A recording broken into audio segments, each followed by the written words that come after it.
E aqui, bom sábado para você. Ai, que delícia a gente ter a oportunidade de todos os dias poder ter aquele momento gostoso de conversar, de estar perto e de aprender um pouquinho mais e desenvolver não só a nossa vida espiritual, como também a nossa vida emocional, como também os nossos conceitos, as nossas ressignificações, os nossos conhecimentos, para que a gente realmente viva uma vida em abundância, uma vida boa. Né? A vida é tão gostosa, a vida é tão boa, a vida é tão deliciosa, e às vezes a gente perde tanto tempo reclamando, vendo os pontos negativos, preocupado com a situação do futuro, o que vai acontecer, o que vai virar, e a gente acaba deixando de aproveitar as delícias que são dadas pra gente diariamente, né? Assim, aquela gostosura do abraço da pessoa que a gente ama, a bênção de ter o que comer, de poder sentar à mesa com as pessoas que a gente gosta, as coisas pequenas que realmente dão toda a diferença e fazem toda a significância e dão toda a diferença na nossa realidade, na nossa estrutura, na nossa vida. E pensar nessas pequenas coisas que estão sempre postas, estão sempre presentes, mas a gente tem por hábito esquecer delas, porque é mais fácil eu me lembrar das coisas ruins. É mais fácil eu gastar muito tempo, né? Pensando em coisas ruins e gastando tempo com coisas ruins. Eu lembro que em 2015, 2016 eu fiz um propósito na minha vida que eu mudaria completamente esse aspecto da minha mente. Eu entendi aonde está seu tesouro, aonde está seu coração. E aonde eu gasto mais tempo é onde está meu tesouro. Então, às vezes, a gente gasta muita coisa endeusando nossos problemas. Muito tempo endeusando os nossos problemas.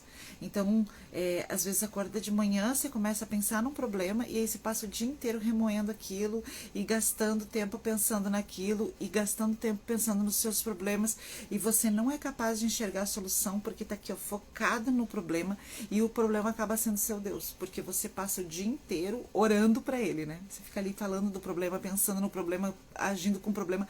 Então, o tempo todo você está focado naquilo ali.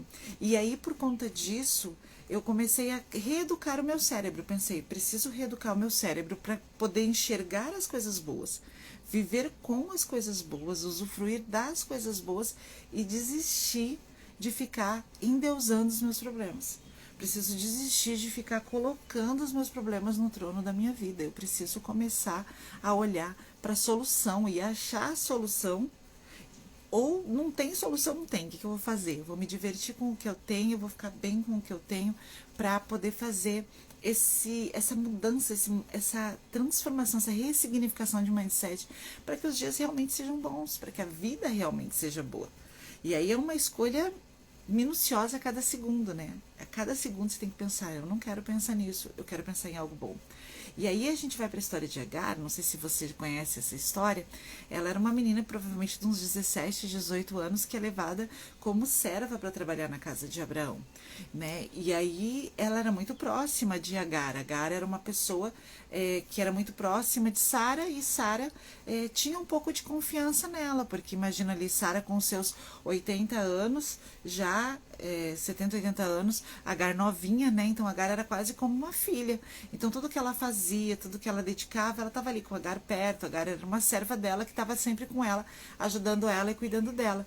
E aí ela acha que Agar é confiável e pega e fala para Agar, olha Agar, vou te dar para o meu marido, você vai ter um bebê. E esse bebê eu vou criar como se fosse meu, porque como eu não consigo gerar um filho, eu tive essa ideia. O que você acha? E Agar concorda ou não, não se sabe, a Bíblia não fala a respeito disso. O que se sabe é que ela dá essa serva para Abraão, né? E Abraão mantém relações sexuais com essa serva, que provavelmente não ficou muito feliz, né? De ficar uma menina de 17 anos ter relação com um homem de 80, 90 anos. E aí ela gera um filho chamado Ismael. E aí o bebê começa a crescer dentro do ventre dela e aí ela começa a ver a angústia de Sara.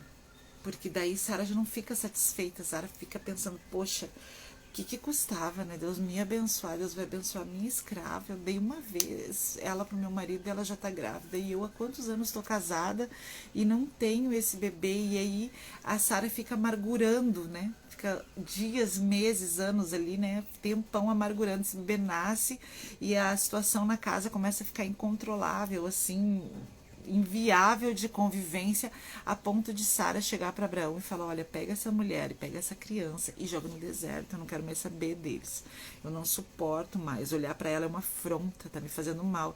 E Abraão vai até o Senhor e resolve então obedecer Sara. Por quê?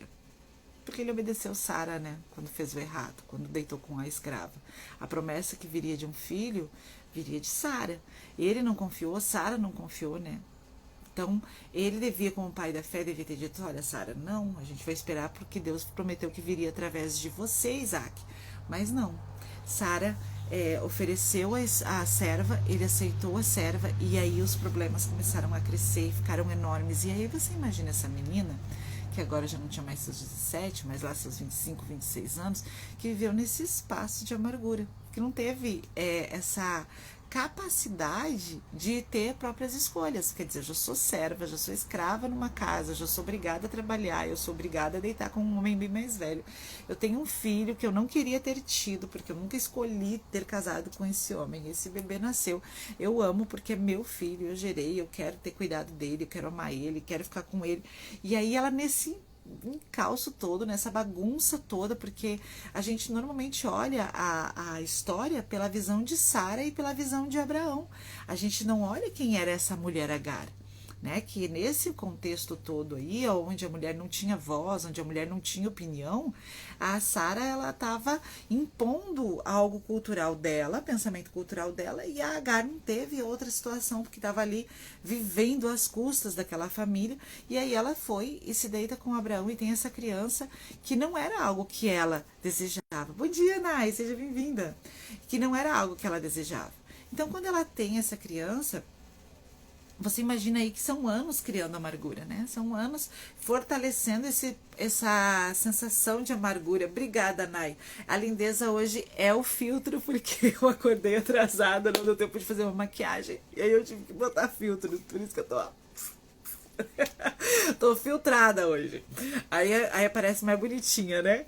E aí eu fico pensando no contexto dessa menina, né? Dessa Agar, de estar presa dentro dessa vida que ela não conseguia sair. Ela estava ali presa, né? E aí, de repente, ela é expulsa. Ela já estava num lugar onde ela não queria estar e de repente ela é expulsa. E ela é expulsa num deserto. Ela é jogada num deserto e aí ela fica lá, anda dias com o filho a tiracolo, ela sofre com esse filho, ela pena com esse filho, e quando ela vê que esse filho tá para morrer de fome e de sede, ela clama ao Senhor, ela fala: Deus, olha, não tem mais condições, eu preciso realmente que o Senhor ouça o meu clamor e ouça o clamor do meu filho. E a Bíblia diz que Deus ouviu a voz do menino e abriu os olhos da mãe. Eu não consigo dimensionar qual que era o tamanho da amargura e da tristeza de Agar, para ela estar pertinho de um oásis, encostada num poço, e ela não ter visto a água. A amargura, a tristeza, a dor, a reclamação, o sofrimento estava tão pertinente na mente dela, estava tão grande no coração dela, que ela estava do lado do oásis e ela não enxergava. E aí o nosso verso hoje, o nosso verso de meditação está lá em Gênesis 21:19, que diz assim: abrindo-lhe os olhos, ela viu o poço. Tem tanta solução pertinho de você. Tem tanta alegria, tem tantos oásis, tem tantos poços perto de você. E às vezes a gente está tão preso, né? Nós estamos tão presos nas nossas amarguras, nas nossas tristezas, remoendo tantas nossas dores, que a gente fica esperando, orando e falando: Deus, por favor, manda um milagre do céu, abre um oásis, faz jorrar uma cachoeira, eu preciso de um rio, eu preciso de uma solução grande. Mas o poço está aqui do lado.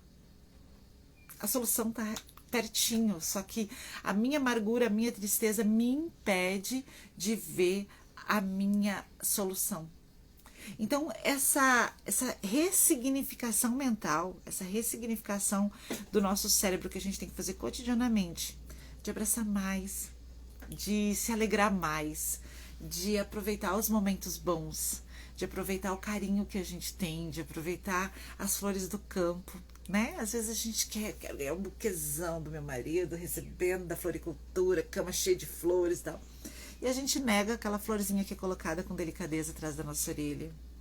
A gente nega aquele abraço, às vezes, tô lavando louça, sai daqui, não me atrapalha. Sabe? A gente nega aquele carinho que é dado genuinamente. A gente nega quando os filhos penduram no nosso pescoço. Né? E a gente fala, pô, tô cansada, trabalhei o dia inteiro, sai daqui e tal, deixa eu descansar, a mãe tá cansada e tal. E aí os filhos crescem. E aí os abraços não chegam mais. E aí a amargura fica maior, né?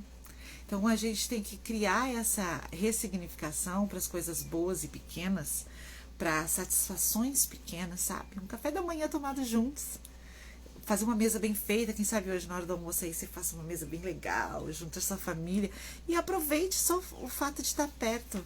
Eu tenho tanto prazer nos fins de semana que os meus filhos vêm para casa, né, porque eles moram em cidades ao redor, e aí quando eles vêm, alguns fins de semana eles combinam e vêm todos para casa. E o meu prazer é sentar à mesa, às vezes em silêncio, e só observar eles conversando. Só ver o prazer de tipo, olha que delícia, sabe?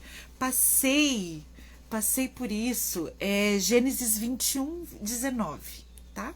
Essa história tem Gênesis 21 e o versículo que eu usei é Gênesis 21, 19. E aí é um prazer tão grande só o fato de eu poder estar vivendo esse momento, de estar experimentando isso, sabe? Às vezes é uma comida simples, às vezes é só um sorvete de sobremesa, às vezes é uma coisa assim que não tem nada de sofisticação, mas o prazer de estar perto, o prazer de desfrutar dos pequenos momentos da vida. Eu daqui a alguns minutos eu estou saindo de viagem, eu vou passar um período trabalhando em outra cidade. E junto com meu marido essa noite a gente conversou bastante, teve bastante tempo junto. E eu falei para ele assim, a gente vai sentir saudade, mas como é bom poder ter você aqui, como é bom poder desfrutar do seu abraço, como é bom ter você perto, sabe? Então a gente curtir essas pequenas coisas, gente. É curtir essas coisas que dão significado, que se tornam a nossa vida significativa. Porque quando a minha vida acabar, eu não vou lembrar dos carros que eu tive, eu não vou lembrar das propriedades que eu construí, eu não vou lembrar das comidas, dos restaurantes, dos lugares chiques que eu fui, eu não vou lembrar de nada disso. Vai ser delicioso ter experiências assim, né? É delicioso a gente poder ter esse tipo de experiência. Mas o que realmente importa são os momentos que a gente passou e as coisas que a gente sentiu, né? A pessoa não leva de você, ninguém leva de você o que você é. A pessoa leva o que ela sente de você. Então, se você foi significativa para alguém, se você foi importante para aquela pessoa, se a pessoa se sentiu bem com você, a pessoa vai carregar aquilo de bom com ela. Ela sempre vai ter uma memória afetiva em relação a você. Ela nem lembra onde te conheceu, mas quando ela olhar seu rosto, ela vai lembrar. Me deu um gatilho de bondade, me deu um gatilho de amor aqui, me deu um gatilho de coisa boa. E essa significação tem que começar dentro da nossa mente, dentro do nosso coração, e a gente tem que escolher isso, fazer cotidianamente, todo segundo, todo momento, todo tempo, para que a gente possa transformar a nossa mente. Paulo fala, né, sede transformados, não vos conformeis com esse mundo, porque se a gente for olhar para a política, se a gente for olhar para como as nossas finanças, né, muitas vezes estão por conta da forma como o sistema tem se desenvolvido, se a gente for olhar para o processo educacional, se a gente for olhar para todas as coisas ao nosso redor, é um mundo horrível. Eu lembro quando eu fazia faculdade de psicologia, meus professores me chamavam de poliana. Ele falava, Priscila, você tem a capacidade de ficar olhando tudo, parece que você vive num mundo de algodão doce com golfinhos voando. Só que se a gente não viver assim, a gente vive como? Ansioso e depressivo? Então eu crio o meu mundo. Eu tenho o prazer de criar o meu mundo e a minha diversão. Sabe, a oportunidade de poder dançar com uma música dentro de casa com meu marido, de poder dançar sozinha, às vezes no quintal, enquanto eu estou estendendo roupa no varal. E é esse prazer de estar perto, esse prazer de desfrutar das pequenas coisas, de sentar no chão e deixar os cachorros vir em cima, brincar com os cachorros um pouco, sabe? Abraçar os filhos, ter esse momento de olhar nos olhos, segurar o rostinho, porque cresce, porque a vida muda, porque a vida se transforma. E a gente só vai lembrar das boas lembranças, a gente só vai carregar as boas lembranças e as más. E o que você tem feito? Qual vai ser a sua decisão hoje? Hoje você vai decidir fazer o seu dia um dia delicioso, gostoso, aproveitando? Ou hoje você vai decidir ter um dia frustrante, só reclamando, só olhando os pontos negativos. Ah, porque a minha casa não é boa o suficiente, porque meu carro tá aqui, e não sei o que, não sei o que lá, blá, blá, blá.